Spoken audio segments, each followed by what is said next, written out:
শ্রীরামচন্দ্রের পরিচয়। শ্রীরাম হলেন একজন হিন্দু দেবতা ও অযোধ্যার রাজা বলা হয়েছে। অন্তর্ভুক্তি: দেববিষ্ণুর সপ্তম অবতার ব্রহ্ম, বৈষ্ণববাদ, বিশেষ করে রামানন্দী সম্প্রদায়। পূর্বসূরি দশরথ, উত্তরসূরি লব। আবাস: অযোধ্যা, সাকেত, বৈকুণ্ঠ। মন্ত্র: জয় শ্রীরাম, জয় সিয়া রাম, হরে রাম। অস্ত্র: তীর, ধনুক। সেনা: বানর সেনা, অযোধ্যা সেনা। দিবস: বৃহস্পতিবার। গ্রন্থসমূহ: রামায়ণ, রামায়ণের সংস্করণ। লিঙ্গ: পুরুষ। উৎসব: রাম নবমী, বিবাহ, পঞ্চমী, দীপাবলি, বিজয়া দশমী। ব্যক্তিগত তথ্য: জন্ম: অযোধ্যা, কোশল, বর্তমান উত্তরপ্রদেশ, ভারত।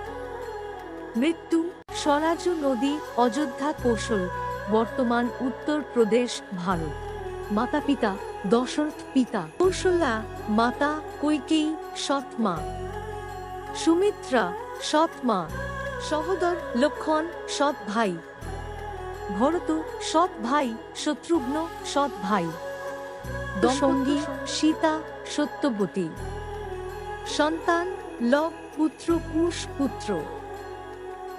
রাজবংশ: রঘুবংশ, সূর্যবংশ।